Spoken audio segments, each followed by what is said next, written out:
Hier möchte ich jetzt meinen Kamin aufbauen. Hier kommt das Edelstahlrohr von unten rauf. Ab hier gibt es keinen Kamin mehr. Ich muss hier hochgehen, ca. 2 Meter, knapp an diesem Balken vorbei und dann zum Dach oben raus. Das ist mein Projekt. Ich befinde mich hier auf meinem Dachboden und ich möchte jetzt hier den Kamin weitermauern. Da soll es aus dem Dach rausgehen. Hier die Sanierung vom Kamin nach unten hin, im unteren Stock mit einem Edelstahlkamin. Ich möchte hier erstmal eine schöne Ebene herstellen, um dann hier mit diesen Klinkern aufmauern zu können. Und der Kamin wird ungefähr 3,50 hoch. Deswegen nehme ich diesmal keinen Kalkmörtel, weil ich nicht weiß, wie weich der ist. Ich brauche einen härteren Mörtel. Ich nehme einen normalen, gekauften Maurermörtel und hoffe, dass der nicht so nachgibt, weil hier hängen sehr viele Kamine schief und ich möchte, dass meiner gerade bleibt. Jetzt fangen wir mal an. Erstmal abdichten hier, dass da nichts reinfällt, nicht zu viel reinfällt. Genau. Das war sehr weicher Mörtel, den die benutzt haben hier.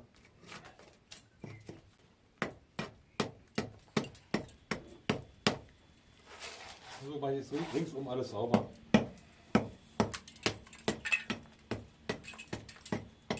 Man sieht schön, wie der ganze Mörtel mit Glanzruß vollgesaugt ist. Deswegen habe ich mich für die Edelstahl-Variante entschieden, um einen sicheren Kamin zu haben im Wohnzimmer unten. Ihr seht hier so schön, wie der Kamin, der Glanz und der Rauch richtig reingegast hat in die Dämmung, in meine Lehmwickeldämmung vom Dachboden. Also ich werde hier ein bisschen mehr wegmachen und nochmal neu ansetzen mit Maurermörtel. Alles schön vornetzen mit Wasser.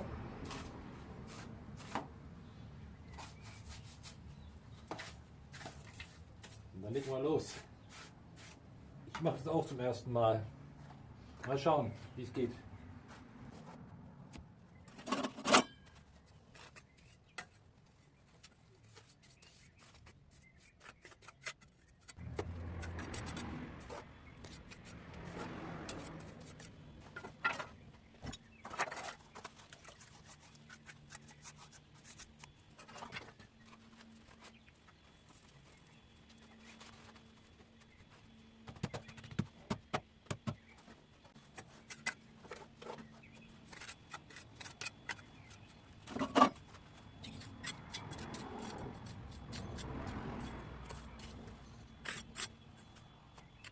Das gestaltet sich hier recht nervig. Ich habe so Feldbrandsteine, alle in verschiedenen Maß. Alle weiche ein bisschen ab. Ich muss hier erstmal reinkommen. Hier habe ich jetzt ein Gefälle nach hier hin. Irgendwie ausgleichen. Hier geht es fast mit dem Wasser. Ganz wenig hier rauf noch. Ja, hier passt es ungefähr. Aber da fällt es ab. Fast 5 mm. Also ich muss schauen, wie ich das ausgleiche. Ein bisschen gefrickelt, weil ich habe auch noch nie einen Kamin gemauert.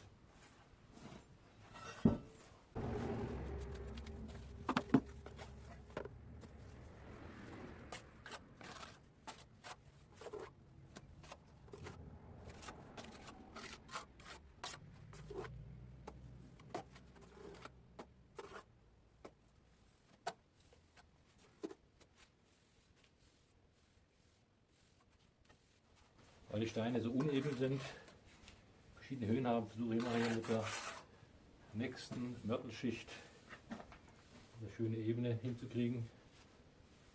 Mal schauen.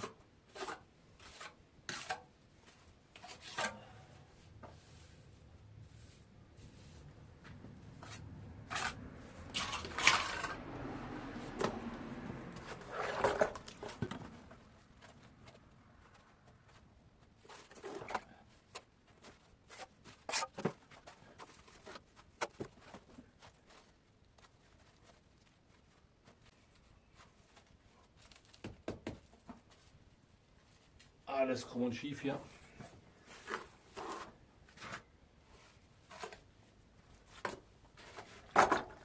Steine sind gewässert.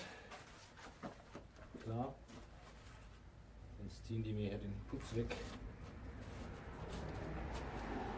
Es geht alles erstmal nach Augenmaß, weil Wasserwaage ist hier ein bisschen momentan noch Fehlanzeige. Weil die Steine so scheps sind.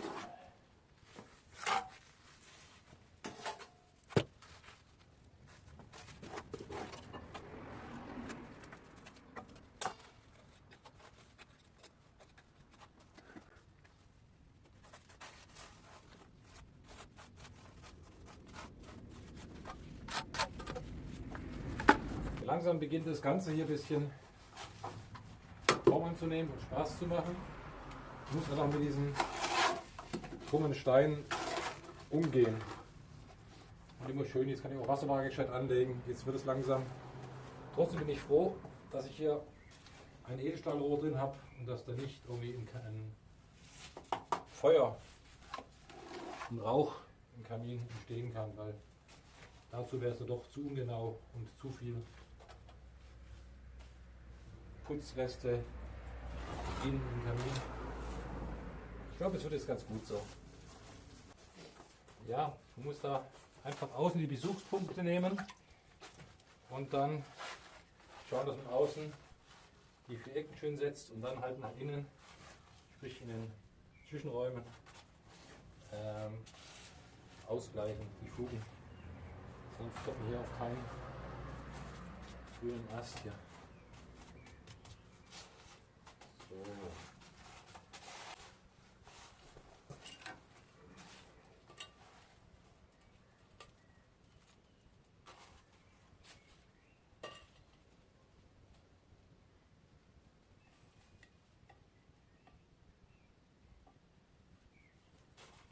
Weiter raus.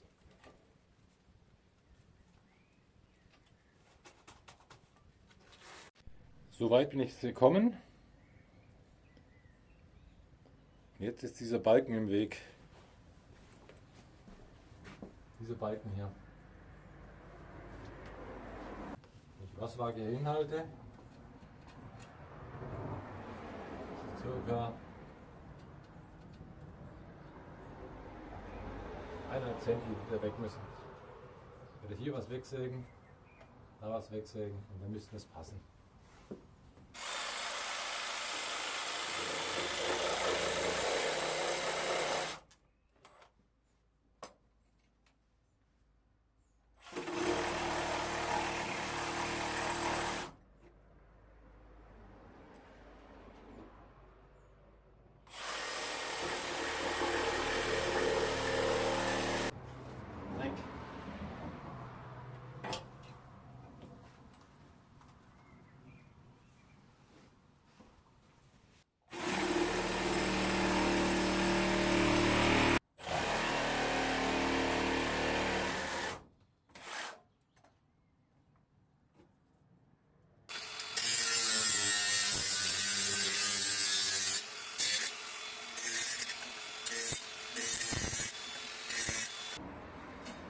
Mal schauen, ob das passt.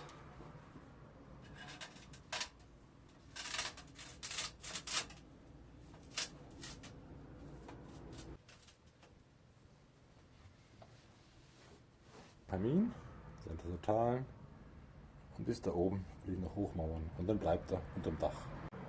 Jetzt bin ich fast unterm Dach angekommen. Noch 3 Steinreihen. Ja, das Projekt Schornstein im Dachboden ist abgeschlossen. Weiter geht's nicht. Und jetzt muss das Dach neu gemacht werden und der Kamin oben ausgeführt werden. Ich freue mich über ein Like und ein Abo. Auf Wiedersehen.